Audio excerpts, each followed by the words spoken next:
तो इधर ईडी जहां कई पार्टियों और उनके नेताओं की जांच कर रही है, तो ईडी खुद निशाने पर है। और अब आरजेडी प्रवक्ता मनोज झा ने ईडी पर सवाल उठाए हैं और यह भी कहा है कि दुरुपयोग किया जा रहा है ईडी का।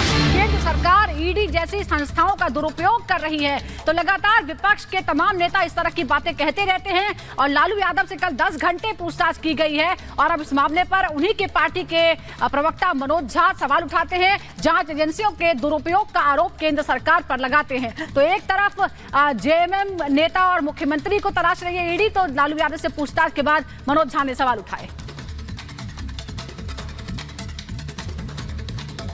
एक मुख्यमंत्री हैं, उनकी प्रोटोकॉल होते हैं और कहते हैं कि आप ईडी हेमंत सोरेन जी को खोज रही है। चक्कर क्या है ना, ये सबको ढूंढेंगे। इनकी आप देखिए ना रफ्तार क्या चल रही है। हमें तो लगा था कि राम मंदिर के बाद इनका मन ठंडा हो जाएगा, लेकिन वहां प्राण प्रतिष्ठा की अपने अंदर के राम को पहले वो नाथूराम वाला राम बना लिया, बापू वाला हे राम नहीं। अब यहाँ आप कल आपने देखा है लालू जी के साथ, आज तेजस्वी जी के साथ होगा। उधर महाराष्ट्र में चल रहा है, तमिलनाडु में चल रहा है। तो अब ये विपक्ष को तो ये मान लेना चाहिए कि उनको चुनाव भी लड़ना है और इन एजेंसी से भी संघर्ष करना है, लेकिन नतीजे अगर उलट आए ना, तो जो लोग आज ईडी आईटी सीबीआई से ये करवा रहे हैं सबके सब जद में आएंगे। हमें तब भी कष्ट होगा, लेकिन हम कहेंगे सर शुरुआत तो आप लोगों ने की थी।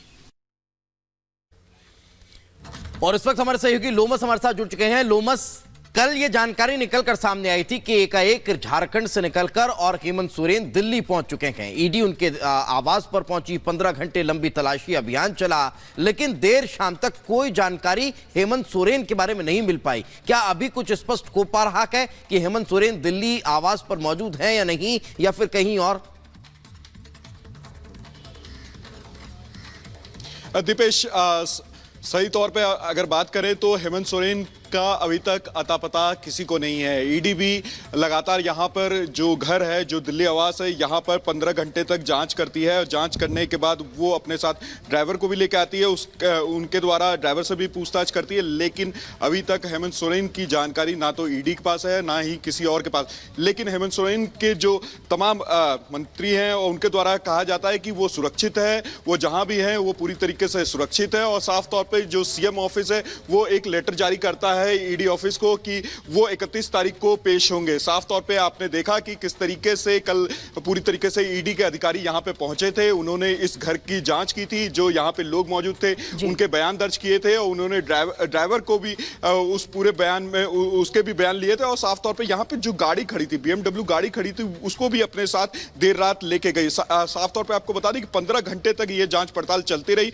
और ये भी आपको जानकारी दे दें कि उनके जो सीएम ऑफिस की तरफ से एक लेटर भी जारी किया गया था कि वो 31 तारीख को ईडी के समक्ष पेश होंगे। और जानकारी ये भी निकल के सामने आ रही है कि एक और अभी लेटर जारी किया गया है जिसमें ये कहा गया है कि ये पूरी तरीके से जो ईडी की जांच चल रही है वो राजनीति से प्रेरित है। आदिवासियों के अपमान की बात कही गई है, गलत राजनीति से प्रेरित होने की बात कही गई है। लेकिन लोमस, ये बात भी सामने आ रही है कि सड़क मार्ग से चुपचाप दिल्ली से रांची की तरफ निकल गए हेमंत सोरेन और बाकायदा अपने विधायकों को रांची आने के लिए कहा भी गया है।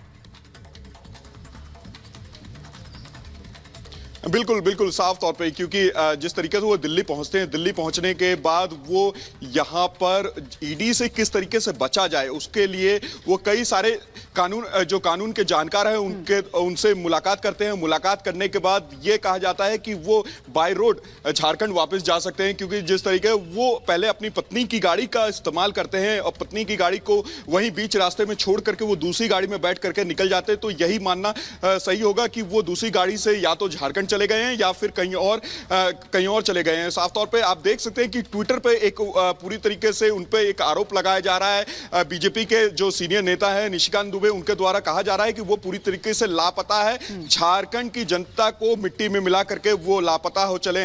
तो साफ तौर पर आप देख सकते हैं कि बाबूलाल मरांडी ने भी पूरी तरीके से उन पे आरोप लगाया है कि कहां है हेमंत सोरेन, क्यों नहीं ईडी के सवालों का जवाब दे रहे हैं। 10 समन उनके द्वारा दिया गया है। किसी सीएम का इस तरह लापता होना हमने कभी ना सुना हो। डर किस बात का है?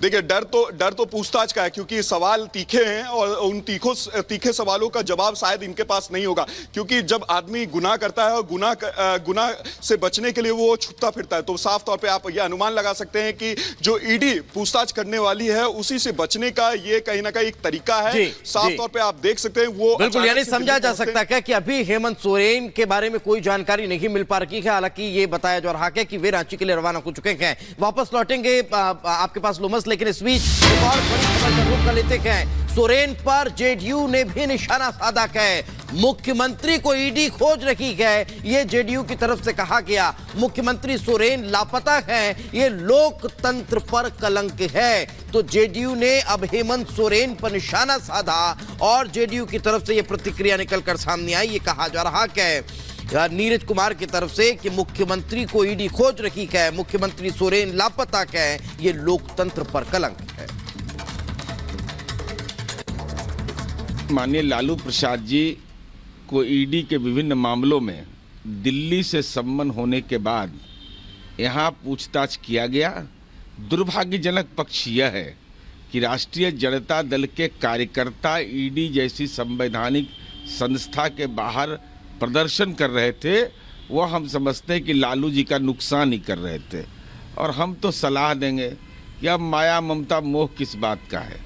अरे कुछ गरीब गुरबा को दान कर दीजिए संपत्ति। ये कहाँ ईडी के चक्कर में पड़े हुए हैं। अति पिछड़ा दलित जो भूमिहीन है, जो आपके दल के कार्यकर्ता है, उन्हीं को दे दीजिए, तो कम से कम जीवन के अंतिम क्षण में कम से कम सुखमय तो आपका अनुभूति रहेगा। अच्छा, यूसीसी उत्तराखंड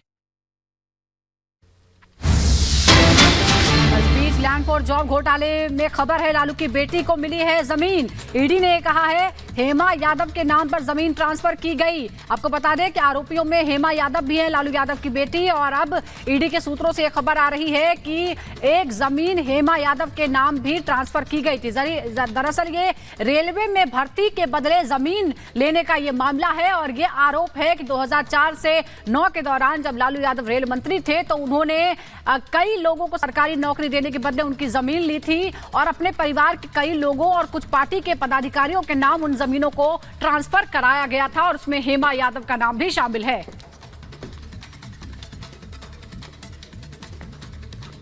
इससे तरफ बात हिजाब विवाद पर कर लेते हैं। राजस्थान में हिजाब बैन को लेकर सियासी माहौल गर्माता हुआ नजर आ रहा है।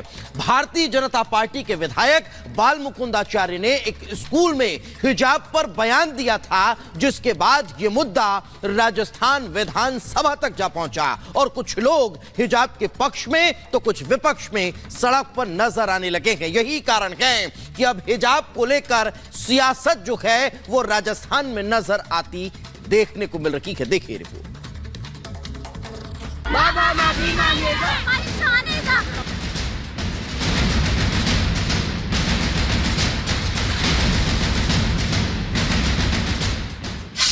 हिजाब पर बैन, कांग्रेस बेचैन।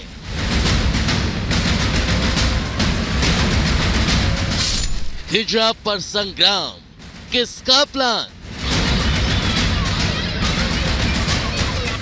राजस्थान में लौटी हिजाब सियासत।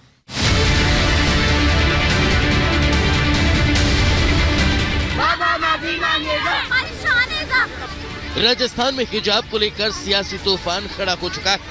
सड़क से सदन तक माहौल गर्म है। सियासी सूरमा भी मैदान में डट गए। तुष्टिकरण की राजनीति को हवा दी जा रही है, तो वहीं दूसरी तरफ हिजाब बैन के खिलाफ छात्राएं सड़कों पर उतर आई।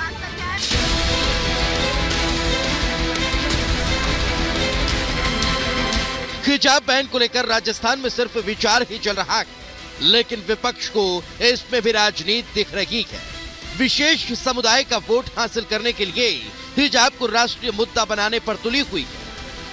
असल में बीजेपी विधायक बाल मुकुंद आचार्य ने एक स्कूल में हिजाब बैन को लेकर बयान दिया। देखते कि देखते मामला इतना बढ़ गया कि कांग्रेस विधायक रफीक खान ने यह मुद्दा विधानसभा में उठा दिया। स्कूल में बच्चे एक ड्रेस कोड में रहे तो एक भावना रहेगी, ठीक रहेगा। अन्य दो प्रकार के